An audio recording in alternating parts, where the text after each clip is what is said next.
रीवा शहर से सटे लाडली लक्ष्मी पथ से होकर जाने वाले इलाके में इन दिनों एक अलग ही नगर का निर्माण हो रहा है। यहाँ नदी नालों एवं नहर भी भूमाफियाओं की जद में आ चुके हैं। इस बात की शिकायत आज कलेक्ट्रेट कार्यालय में एक समाज सेवी के द्वारा की गई है। लेकिन चौंकाने वाली बात तो यह है कि बीते कई वर्षों से चल रहे अवैध निर्माणों पर न तो कभी प्रशासन ने नजर डाली और न ही इस पर रोक लगाई है। दरअसल बिहार नदी के तट को पाटकर जमीन का कारोबार धड़ल्ले से चल रहा है। वहीं लाडली लक्ष्मी पथ पर ही एक ऐसे आलीशान कॉलोनी का निर्माण हो रहा है जहां नदी नालों को भी नहीं छोड़ा गया। हालांकि यह दोनों ही जमीन ग्राम पंचायत के अंतर्गत आती है, जहां प्लॉटिंग करने वाले और कॉलोनी बसाने वाले ठेकेदारों का कहना है कि उन्हें ग्राम सभा से स्वीकृति मिली हुई है। शिकायत की गई कलेक्ट्रेट कार्यालय जमीन प्लॉटिंग को लेकर के नदी और नाला जो उसको कुछ भी आरोप लगाया गया। आपने क्या गाइडलाइन पालन किया? देखिए, हमारे जानकारी के अनुसार नदी से 50 मीटर का एनजीटी का गाइडलाइन है। तो अभी तो हम सिर्फ समतलीकरण कर रहे हैं, उसमें भी हमने 50 मीटर का क्लॉज लेके साथ में चला हुआ। हम उसको ग्रीन कर रहे हैं 50 मीटर को, और उसके बाद समतलीकरण कर रहे हैं। नाला कोई हमारे यहाँ से बहता नहीं है अंदर, नदी है तो ऑलरेडी हमने 50 मीटर छोड़ा हुआ है। तो आरोप है कि नाला नदी को पाट रहे हैं। तो नदी की जो सीमाएं हैं वो तो इसके पहले भी पटवारी और वो नाप कर चुके हैं उसका। इसके पहले भी शायद किसी ने शिकायत की थी, मुझे नहीं मालूम किसने शिकायत की थी। तो उसमें ऑलरेडी पटवारी ने नाप किया था और उसमें उन्होंने सही पाया था कि हम अपनी ही सीमा में काम करें।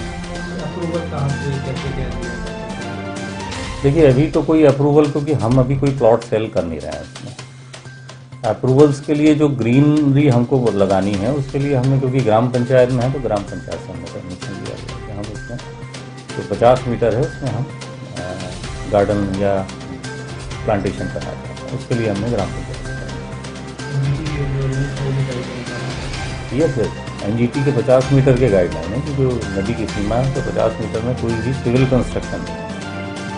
तो सिविल कंस्ट्रक्शन वैसे भी हमारे यहाँ कोई नहीं।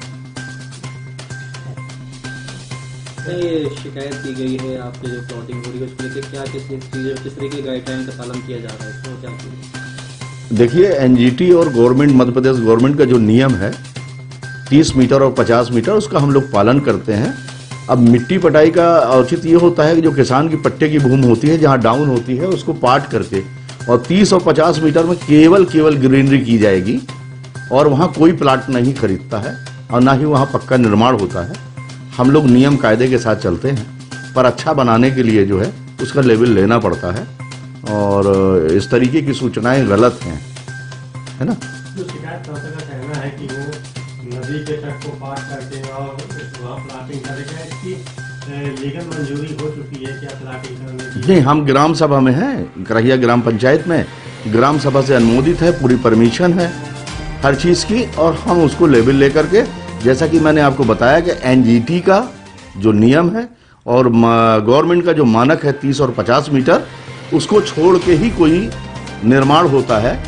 मिट्टी रोकने के लिए अपन पत्थर मिट्टी डालते हैं जैसी व्यवस्था होती है, और उस 30 मीटर और 50 मीटर में केवल ग्रीनरी होती है, केवल ग्रीनरी होगी, वहां कोई निर्माण नहीं हो सकता। आपको बता दें कि एनजीटी की गाइडलाइन के अनुसार नदी तट से लगभग 30 से 50 मीटर की दूरी होना अनिवार्य है, लेकिन देखा यह जा रहा है कि नदी को पाटकर कॉलोनी का निर्माण चल रहा है। यही नहीं, कॉलोनी के अंदर वह नाले भी गुम हो चुके हैं जो एक बड़े स्रोत को जोड़ते हैं। शायद यही कारण है कि बारिश के दिनों में बाढ़ की स्थिति निर्मित होने के बाद लोगों के लिए यह परेशानी का सबब बनता है। इधर प्लॉटिंग करने वाले लोगों का कहना है कि वह शासन की गाइडलाइन का पालन कर रहे हैं और वह एनजीटी की गाइडलाइन के अनुसार 50 मीटर को छोड़कर निर्माण करेंगे। लेकिन स्थल पर तो यह देखा जा रहा है कि यदि 50 मीटर की जगह को छोड़ दी जाती है तो वहां कोई प्लाट बचता ही नहीं है। अब आखिर किस तरह से कॉलोनी का निर्माण हो रहा है और उन्हें कहां से मंजूरी मिलती है, यह तो जांच का विषय है। देखिए, रीवा जिले के प्राणदायिनी नदी पीहर बिछिया जो का उद्गम क्षेत्र से ये जो लगातार प्रवाहित हो रही है, करहिया मार्ग से होते हुए जो निकासी हो रही है उसमें भूमाफियों के द्वारा अवैधानिक तरीके से प्लाटिंग की जा रही है। नदी के दोनों भागों को पाट के बराबर कर दिया गया है। नदी की सीमा का निर्धारण भी होता है, रेड जोन ग्रीन जोन भी होता है। नदी में एनजीटी नेशनल ग्रीन ट्रिब्यूनल का साफ निर्देश है, माननीय सर्वोच्च न्यायालय का, माननीय उच्च न्यायालय का, और समय समय पर राज्य शासन और केंद्र शासन के निर्देश जारी हुए हैं कि नदी सरोवर पहाड़ पठार में अवैधानिक कब्जा नहीं किए जाने चाहिए। इस संदर्भ में राजस्व अधिकारियों को निर्देश जारी हैं। पर रीवा की बेस कीमती भूमि और रीवा की लाडली पथ योजना के बगल से जो नदी की निकासी बीहर बिछिया की निकासी है करहिया मार्ग में, वहां पर अवैधानिक तरीके से प्लाटिंग की जा रही भूमाफियों के द्वारा।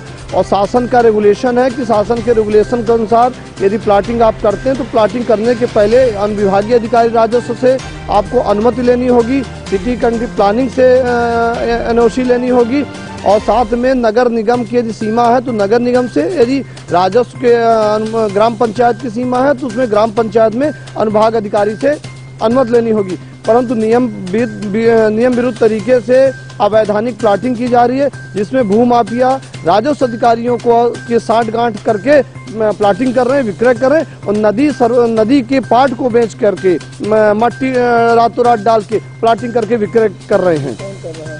ये खान साहब कर रहे हैं और एक सिंह साहब, दो लोग हैं जिनका नाम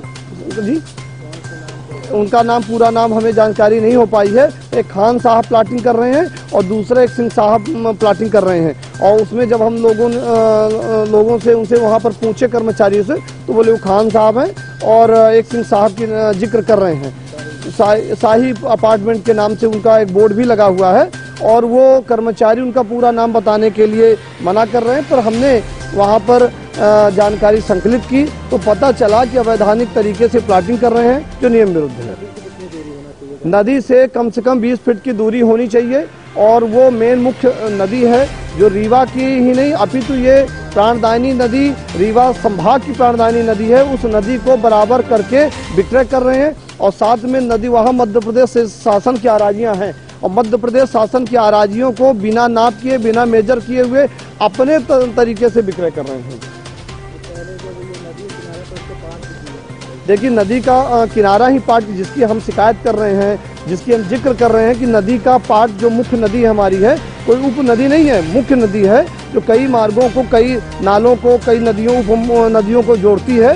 उस नदियों में अवैधानिक तरीके से प्लाटिंग कर रहे हैं और ये प्लाटिंग में यहाँ के जो पटवारी हैं, राजस्व अधिकारी हैं, राजस्व महकमा है, जिला प्रशासन महकमा है, कोई भी शहर के नाक के नीचे शहर के महज 2 किलोमीटर की सीमा में लाडली लक्ष्मी पथ है जो कई मार्गों को जोड़ता है। उस मार्ग से निकलने वाले मार्ग नदी में अवैधानिक कब्जा हो रहा है। इस संदर्भ में कई बार हमने सूचना पटवारी से भी चर्चा की, राजस्व अधिकारियों से की, पर राजस्व अधिकारी और पटवारी मिलके उसमें संलिप्त हैं और ये प्राणदायिनी नदी के दोनों छोरों को समतलीकरण करके विक्रय कर रहे हैं, जिसकी शिकायत हम राजस्व अधिकारियों के साथ साथ उचित फोरम पर कर रहे हैं और माननीय न्यायालय एनजीटी को भी इस संदर्भ में अवगत कराएंगे।